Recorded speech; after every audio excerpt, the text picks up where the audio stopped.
Assalamualaikum dan selamat sejahtera murid-murid. Aktiviti PDPR kita pada hari ini, Bahasa Melayu tahun 3, tema 6, Kelestarian Alam, unit 16, pengurusan sisa pepejar, tajuk, pesananku dan perangkap sisa makanan. Buku teks jilid 2, muka surat 25 dan 26, buku aktiviti jilid 2, muka surat 27 dan 28.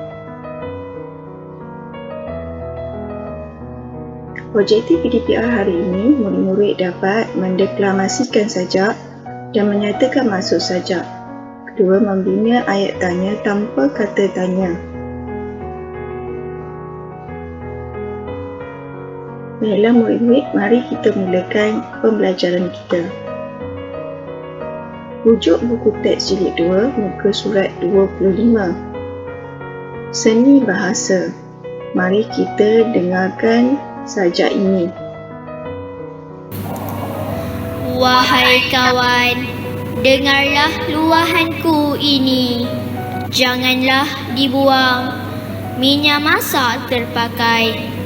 Kitarlah semula agar alam ini terpelihara.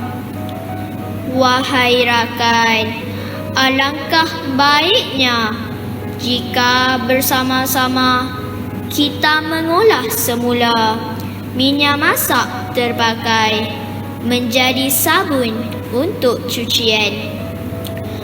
Wahai teman, andainya ada minyak masak terpakai, usahlah dicurahkan kerana kita mampu memprosesnya menjadi lilin untuk sinari kegelapan. Baiklah murid-murid, cikgu ingin terangkan tentang sajak pesananku. Sajak ini telah dihasilkan oleh Hasdi Johor Bahru.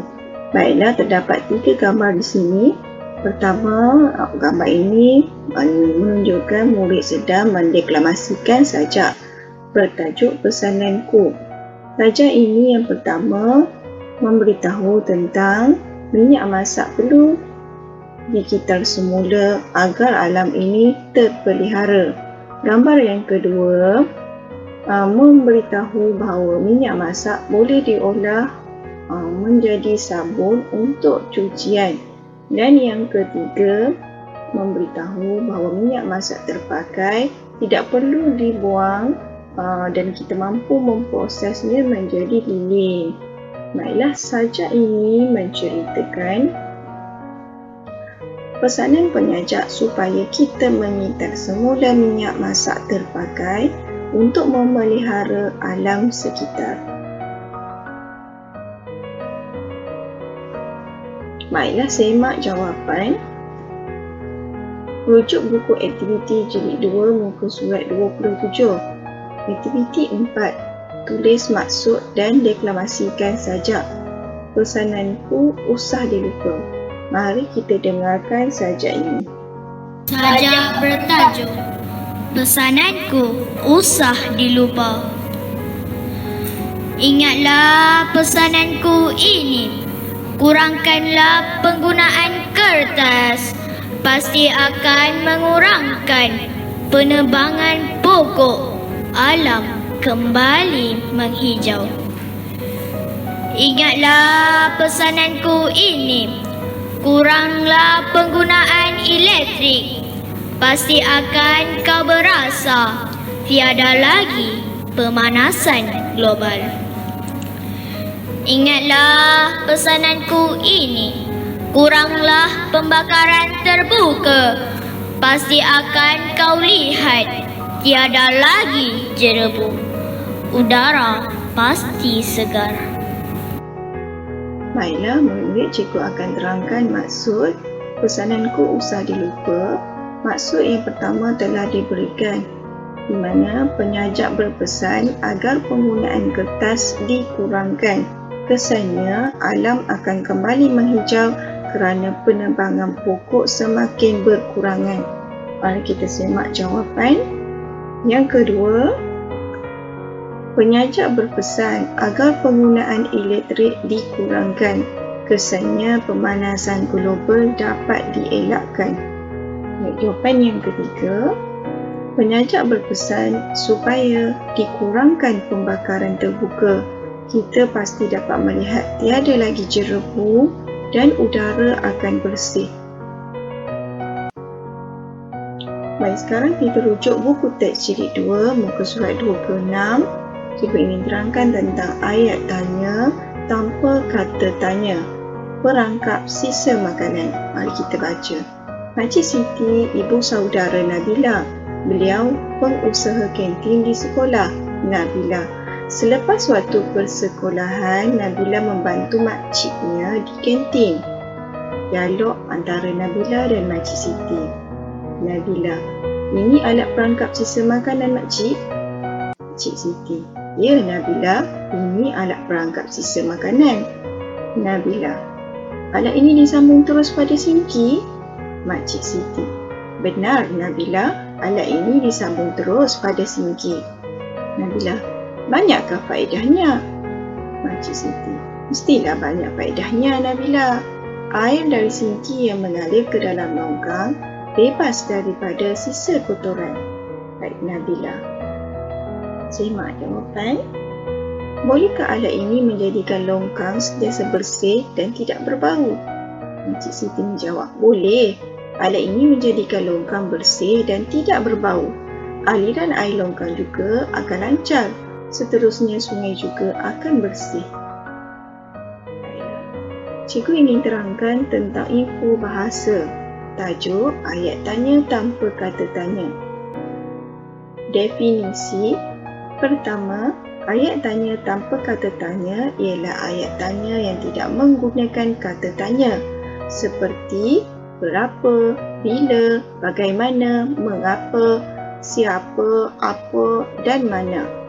Yang kedua, intonasi ayat tanya jenis ini lazimnya diucapkan dengan nada suara tinggi sebelum senyap pada akhir ayat. Ketiga contohnya, pertama, itu makcik kamu? Kedua, mereka berada di kantin? Ketiga, bolehkah saya menolong makcik? Dan yang keempat, alat ini disambung terus pada sinki? Dan itulah antara contoh-contoh tentang ayat tanya tanpa kata tanya.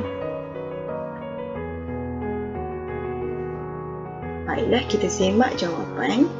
Rujuk buku aktiviti jilid 2 muka surat aktiviti 5. Bina ayat tanya tanpa kata tanya berdasarkan maklumat. Gam daripada polistirina. Alia sedang membentangkan hasil kerja kumpulannya di hadapan kelas. Kumpulan yang mengemukakan banyak soalan akan dikira sebagai pemenang. Cuba bina soalan kamu. Baiklah, di bawah ini berdasarkan kepada peta buih, mari kita baca. Gam daripada polistirina. Pertama, boleh digunakan untuk melekatkan kayu dan plastik. Kedua, diadun dengan tandan kelapa sawit menjadi bahan gentian. Ketiga, dapat mengurangkan masalah pencemaran alam sekitar. Keempat, Malaysia negara pertama memproses polistirina menjadi gam. Dan yang terakhir, polistirina mengambil masa sangat lama untuk hancur. Baiklah, murid minta membina soalan berdasarkan kepada peta buih tadi. Mari kita lihat jawapan yang pertama. Kayu dan plastik boleh dilekatkan menggunakan gam polistirina? Baiklah, semak jawapan yang kedua. Polistirina mengambil masa yang lama untuk hancur? Yang ketiga, tandan kelapa sawit boleh diadun menjadi bahan gentian? Yang keempat, gam polistirina dapat mengurangkan masalah pencemaran alam sekitar? Yang kelima, Malaysia negara pertama memproses polistirina menjadi gam? Yang keenam, banyak kegunaan gam polistirina ini? Itulah dia murid-murid jawapan yang cikgu telah sediakan.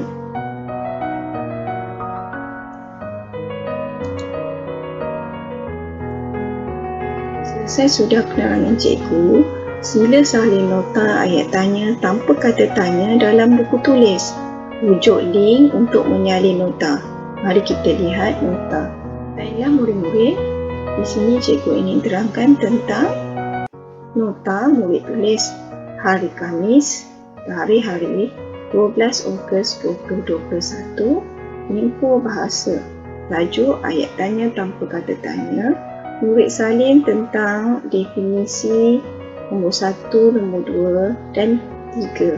Salin dalam buku nota BN. Baiklah, itu sahaja penerangan cikgu tentang nota. Itulah dia nota yang perlu kamu salin.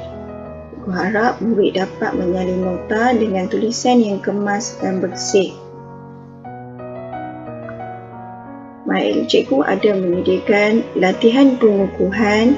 Murid-murid menjawab 2 kuis yang cikgu sediakan. Mari kita lihat kuis yang telah cikgu sediakan. Kuis yang pertama, Quizzes. Baiklah murid-murid, ini adalah kuis yang pertama bertajuk Sajak Pesananku. BM tahun 3 terdapat 10 soalan. Baiklah murid-murid, ini adalah kuis yang kedua. Tajuk ayat tanya tanpa kata tanya, ada 10 soalan. Murid jawab dengan betul berdasarkan kepada penerangan yang telah cikgu berikan tadi. Baiklah murid-murid, itulah 2 soalan yang telah cikgu sediakan. Cikgu harap setelah selesai menjawab kuis, murid-murid mengambil gambar dan hantar kepada cikgu. Itulah sahaja penerangan cikgu pada hari ini. Terima kasih. Wassalamualaikum dan selamat sejahtera. Bye. Jumpa lagi murid-murid.